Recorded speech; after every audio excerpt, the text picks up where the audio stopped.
So there's a new guy trying to do that in Africa right now. So guess what is going to happen to him? They're going to kill him. So the real reason why they killed Gaddafi is he wanted to have a currency for Africa, and he wanted Africa to unite against the exploitations of the Western world. So they had to kill him. So there's a new guy trying to do that in Africa right now. So guess what is going to happen to him? They're going to kill him. I know. I love this guy, too. I think it's great he's doing that. But So Burkina Faso President Ibrahim Traore, is that how you say it, announces a bold plan to unite the African continent under one system. He wants to create a United States of Africa where all African countries will come together as one. There will be one government system, one currency allowed called Afro money, and one African passport. All Africans will be able to travel freely without visas. He also said the wealth of Africa should be shared equally among all countries so no one is left behind.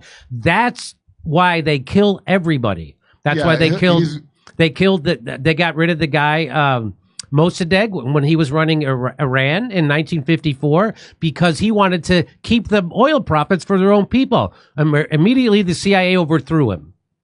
Do you know that the Shah got thrown because the trilaterals wanted to put in the Ayatollah because the Shah minorly wasn't doing what they wanted? Yes. So that dictator wasn't even good enough for the other one they put in the Ayatollah. And so the same thing. The reason why they killed Gaddafi.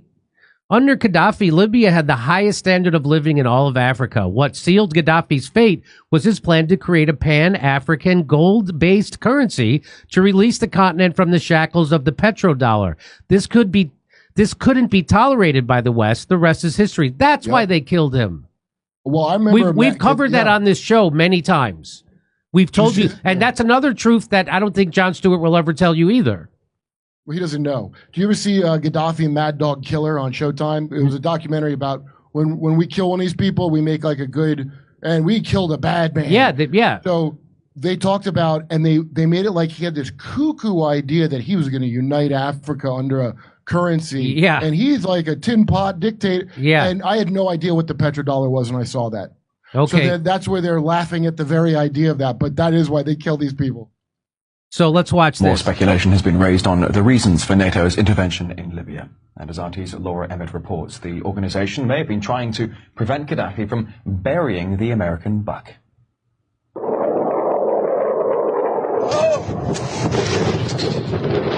According to some, it's about protecting civilians. We must not tolerate this regime using military force against its own people. Others say it's about oil. The only reason they're interested with Libya is about the oil. You'd think we'd be in Iraq if the major export there was broccoli. But some are convinced intervention in Libya is all about currency, specifically Gaddafi's plan to introduce the gold dinar, a single African currency made from gold, a true sharing of the wealth. It's one of these things that you have to plan almost in secret, because as soon as you say you're going to change over from the dollar to something else, you're going to be targeted. There were two conferences on this, one in 96 and another one in the year 2000, called the World Mataba Conference, organized by Gaddafi. And everybody was interested. I think most countries in Africa were keen. Gaddafi didn't give up. In the months leading up to the military intervention, he called on African and Muslim nations to join together to create this new currency that would rival the dollar and euro. They would sell oil and other resources around the world only for gold dinars. It's an idea that would shift the economic balance of the world. Countries' wealth would depend on how much gold they have, not how many dollars they trade. And Libya has 144 tons of gold. The UK has double that, but 10 times the population. If Gaddafi had an intent to try to reprice his oil or whatever else the country was selling in the global markets and accept something else as a currency, or maybe launch a gold dinar currency, any move such as that would certainly not be welcomed by the power elite today who are responsible for controlling the world's central banks. So yes, that would certainly be something that would cause his immediate dismissal and the need for other reasons to be brought forth for removing him from power. So That's why they. So if you haven't watched the show before and the segments we've done on why they killed Libya or Gaddafi and overthrew Libya, that's why he was going to create a dinar, a dollar for all of Africa that would compete with the euro and the American dollar. And they can't have that. That's exactly what because that's how we control Africa, because we have the U.S. reserve currency as the reserve currency of the world. And that's why we can put sanctions on countries and things like that. And that's why there's BRICS now. And that's what he was way ahead of it, Gaddafi, trying to get off the U.S. dollar. And they stopped it, and they did it by killing him. And of course, they told everybody he was a bad person, even though his country was doing the best of any country in Africa. They had the highest standard of living. Everybody had education. Everybody had a house. Everybody had health care. Everybody had housing. Everybody had everything. And then we had to overthrow it. And now we turned it into a failed state run by terrorists, because that's better. Burkina Faso, they got destabilized because of what we did. That's why the Burkina Faso guy is sick of us in France. That destabilized all the countries around it. That's how that guy got in there. You know that, right? No. Yeah, Burkina Faso is one of the directly affected nations by overthrowing Gaddafi that way. They're sick of that shit. Just as our strength lies in unified policy and action for progress and development, so the strength of the imperialists lies in our disunity. We in Africa can only meet them effectively by presenting a unified front and a continental purpose. So that's what they don't want. That's what the West, the WEF, NATO, the United States, that's what they don't want. They don't want people just like they don't want us coming together in the United States. They don't want the countries of Africa coming together. They need to keep them fighting amongst each other so they can control them. Like mafia. It's like just the most mafia thing I've ever heard. On this day in 1966, the U.S. and Britain colluded in a coup that deposed Kwame Nkrumah, the first leader of independent Ghana and co-founder of a non-aligned movement, because they considered his Pan-Africanist politics to be a threat to Western interests in the region. They've been doing this since forever. This isn't new. The day will come when history will speak, but it will not be the history which will be taught in Brussels, Paris, Washington, or the United Nations. Africa will write its own history, and in both North and South, it will be the history of glory and dignity. So that was Patrice Lumumba. He didn't last long after that. No, after committing one of the most brutal genocides in history, Belgium partnered with the CIA to assassinate Congo's first leader, Patrice Lumumba, a brilliant Pan-Africanist who sought to unite Africa against neocolonialism. They then dissolved his body in sulfuric acid. So that's what the West does in Africa.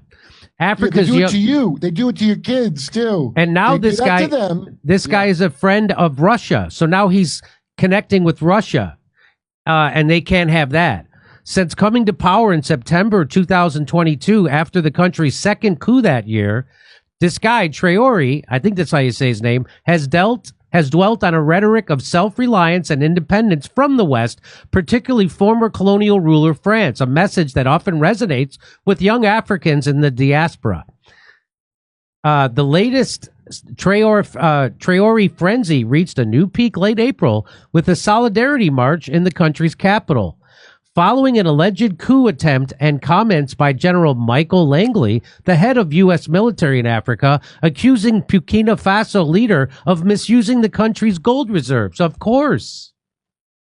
Following the 2022 coup that brought him to power, he promised to end the country's decades-long deadly security crisis and leverage its rich mineral resources for the benefits of its own 24 million citizens.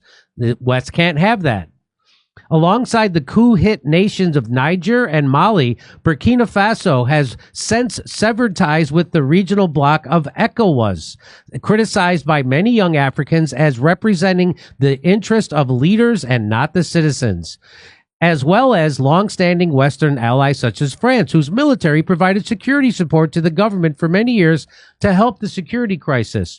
Analysts and locals suggest that these factors, combined with his youth, have contributed to Traoré's appeal among young Africans. There is a growing consciousness among African youth at home and abroad that they need to do something about the continent's lack of progress. It appears Traoré has become the face of that consciousness. A senior fellow at the Sengali-based Timbuktu Institute for Peace Studies attributes the current frenzy surrounding Traore primarily to his popularity and Russian-driven propaganda. Despite Burkina Faso's worsening security crisis, Traore still has so much resonance and interest simply because of propaganda. In Africa, there is deep frustration with their traditional leadership. So there is polarized anger. So this is the AP trying to tell you that this guy's just being propped up and there's nothing real about him. Still, allegations of propaganda do not adequately explain the excitement that has built up around Africa's youngest ruler, according to Chidi Akanalu, an African analyst and professor at Tufts University. Traore articulates a revolutionary message that is appealing to young populations frustrated by the thievery of what passes for democracy in their own countries. That's what's happening. So you'll never have a leader that good in this country, ever. Ever. We'll never have a leader that good in this country. And so watch for that guy. They're going to find a way to kill that guy and overthrow him. Yeah, we taught everybody a lesson. Anytime we're going to get a leader that does that, well, they all around the world. Yeah, they did it to RFK. They did it to JFK. Anybody who gets on the line, okay. So that's what's happening. So now I'll see you August 3rd in Oxnard, California, and then I'll see you in Rutherford, New Jersey, and I'll see you at the Village Underground in Manhattan. Go to jimmydore.com for a link for tickets. Come see us in Oxnard, California, Rutherford, New Jersey, Manhattan, New York, Edmonton, Calgary, Vancouver, Appleton, Wisconsin, Rosemont, and Chicago, Illinois. Go to jimmydore.com for a link for tickets.